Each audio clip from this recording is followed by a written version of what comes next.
Students कैसे हैं आप लोग।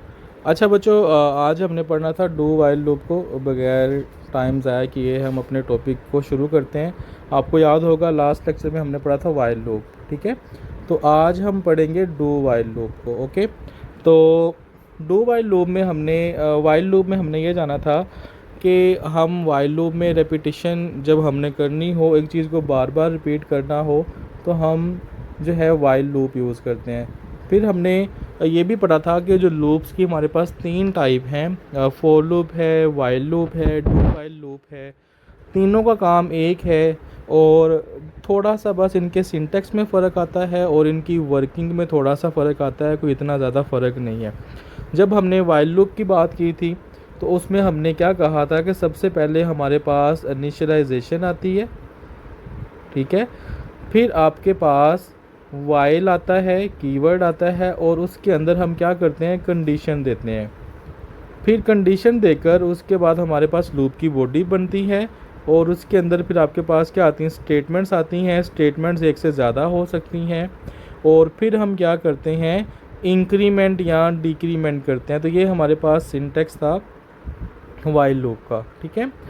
तो हम वाइल लूप तब यूज़ करते हैं जब हमें कंडीशन का नहीं पता होता कि हमारे पास कंडीशन कितनी होंगी। तो वाइल लूप हम वहाँ पे यूज़ करते हैं जहाँ पे हमें कंडीशंस एग्जैक्ट पता नहीं होती। तो आज हम बात करेंगे डू वाइल लूप की। सेम वर्किंग है, रेपिटिशन के लिए यूज़ करते हैं। इसमें जो सबसे मेन डिफरेंस है between while loop and do while loop, वो हमारे पास ये है कि एक दफ़ा चाहे कंडीशन फॉल्स हो, अगर हम इसके फ़्लो चार्ट की बात करें बच्चों, तो इसका फ़्लो चार्ट आप लोग देखें कि चाहे कि जो कंडीशन है वो क्या हो, फॉल्स हो, ठीक है। तो जो लूप की बॉडी है वो एक दफ़ा एग्जीक्यूट होगी ही, ठीक है। देखें, यहाँ से ये लूप स्टार्ट हो रहा है, मतलब यहाँ से इनिशियलाइजेशन आ गई और ये लूप की बॉडी है। क्या है ये कंडीशन है। अगर कंडीशन फॉल्स भी हो गई, फर्स्ट टाइम ही कंडीशन फॉल्स हो जाए, ये जो लूप की बॉडी होगी वो एक दफ़ा रन होगी ही होगी। अगर हम इसके सिंटेक्स की बात करें तो डू हमारे पास कीवर्ड है, उसके बाद ये जो कर्ली ब्रेसेस लगी हैं ये हमारे पास ये लूप की बॉडी होगी। अब ये जो स्टेटमेंट है, चाहे एक स्टेटमेंट है, चाहे 10 हैं, चाहे 100 स्टेटमेंट है, जो स्टेटमेंट्स डू की बॉडी के अंदर आ रही हैं इस बॉडी के अंदर, वो एक दफ़ा एग्जीक्यूट होंगी ही, चाहे ये जो कंडीशन पड़ी है एंड पे वो चाहे ही फॉल्स हो। ये डिफरेंस है, ठीक है। तो एक दफ़ा लूप की बॉडी एग्जीक्यूट होगी, ठीक है। तो अगर हम इसकी मैं आपको वैसे लिख कर बताऊँ, फॉर एग्ज़ाम्पल मैं कहता हूँ कि आपने काउंटिंग प्रिंट करवानी है, तो उसके लिए मैं एक वैल्यू लेता हूँ। फॉर एग्ज़ाम्पल यहाँ पे मैंने ले लिया int I is equal to 1, ठीक है।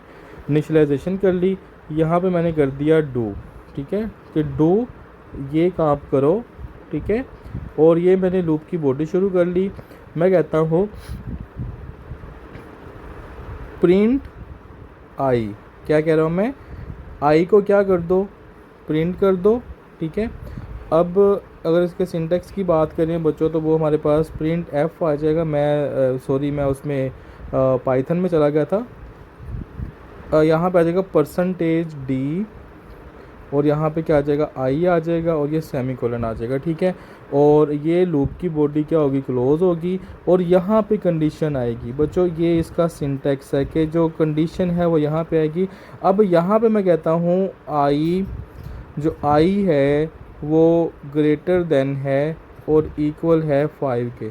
अब मुझे बताएं कि क्या ये जो 1 पड़ा हुआ है, क्या ये 5 से बड़ा है, बराबर है, नहीं है। कंडीशन क्या हुई, फॉल्स हुई, लेकिन एक दफ़ा आई की वैल्यू प्रिंट होगी ही होगी। ये बच्चों आप लोगों ने याद रखना है, ठीक है। पहली बात। और दूसरी बात ये कि जब हम वाइल को यूज़ करते हैं तो वाइल में हम क्या करते हैं, कंडीशन तो हम देते हैं लेकिन एंड पे हम सेमीकोलन नहीं लगाते, हम उसकी बॉडी शुरू करते हैं, ठीक है। लेकिन डू वाइल में हम डू के बाद लूप की बॉडी आएगी और जहाँ पे आप कंडीशन देंगे वहाँ पे जो है आपने सेमीकोलन लाजमी लगाना है, जिससे क्या होगा, हमारा लूप एंड होगा। कंपाइलर को पता चल जाएगा कि जो लूप है वो क्या हो गया, एंड हो गया, ठीक है। तो ये था बच्चों डू वाइल लूप। इसका फ्लो चार्ट भी हमने डिस्कस कर लिया, इसका हमने सिंटैक्स भी डिस्कस कर लिया, और इसका हमने एक प्रोग्राम भी डिस्कस कर लिया। अब जो है इसके अकॉर्डिंग हम और प्रोग्राम देख लेते हैं। सबसे पहले बच्चों जो मोस्ट इंपॉर्टेंट शॉर्ट क्वेश्चन आ सकता है आप लोगों को, वो ये आ सकता है while loop and do while loop, difference between while loop and do while loop. Most important short question है बच्चों। इनका सिंटेक्स भी आ सकता है, इनका आप लोगों को फ्लो चार्ट भी पेपर में पूछा जा सकता है, ठीक है। तो ये आप लोग पढ़ लीजिएगा, नहायत आसान आपको समझ आ जाएगी। अच्छा जी, उसके बाद हमारे पास इसकी अगर हम एग्जांपल की बात करें तो बच्चों ये हम कर लेते हैं, बैकवर्ड काउंटिंग लिखी हुई है। तो ये अक्सर पेपर में ये क्वेश्चन आ जाता है कि आप एक ऐसा प्रोग्राम लिखें जो काउंटिंग, बैक काउंटिंग को क्या करे, प्रिंट करे। तो सबसे पहले बच्चों हमने, आपको पता है कि हैश इंक्लूड stdio और कोनियो तो हर प्रोग्राम में आएगा, और ये आप लोगों ने आंखें बंद करके लिखना है, ठीक है। अच्छा बच्चों, अगर आप लोगों को लगता है कि मेरी अब बोलने की स्पीड थोड़ी सी ज़्यादा है तो आप लोग मुझे कमेंट्स में बताइएगा, तो फिर मैं अपनी जो बोलने की स्पीड है वो कम कर लूँगा, ठीक है। कोई भी क्वेश्चन हो, कोई भी इशू हो तो आप लोग मुझे जो है वो कमेंट कर सकते हैं। मैं आप लोगों को कमेंट पढ़ता भी हूँ और जवाब भी देता हूँ, ठीक है। सारे कमेंट पढ़ता हूँ मैं, ऐसा नहीं कि मैं एक कमेंट्स में नहीं पढ़ता, ठीक है। तो अच्छा बच्चों, फिर हमारे पास क्या आता है, देखें ये एक प्रोग्राम है, ये एक सी वेरिएबल है, इंट सी एक वेरिएबल है जो मैंने लूप चलाने के लिए इस्तेमाल किया, ठीक है। सी इज़ इक्वल टू 10, मैंने इसको क्या कर दिया, इनिशियलाइज़ कर दिया। क्या कर दिया, इनिशियलाइज़ कर दिया। फिर मेरे पास बॉडी आ गई, और यहाँ पे थोड़ा सा इसका जो पेज है वो थोड़ा सा मिस हुआ पड़ा है, तो यहाँ पे इसका मैं वैसे लिख देता हूँ कि डू के अंदर आपके पास आएगा डू सी, मैंने ऊपर इनिशियलाइज़ कर दिया 10 से, और यहाँ पे आपके पास आएगा प्रिंट एफ %d, और यहाँ पे क्या आ जाएगा, सी आ जाएगा। क्या आ जाएगा, सी आ जाएगा।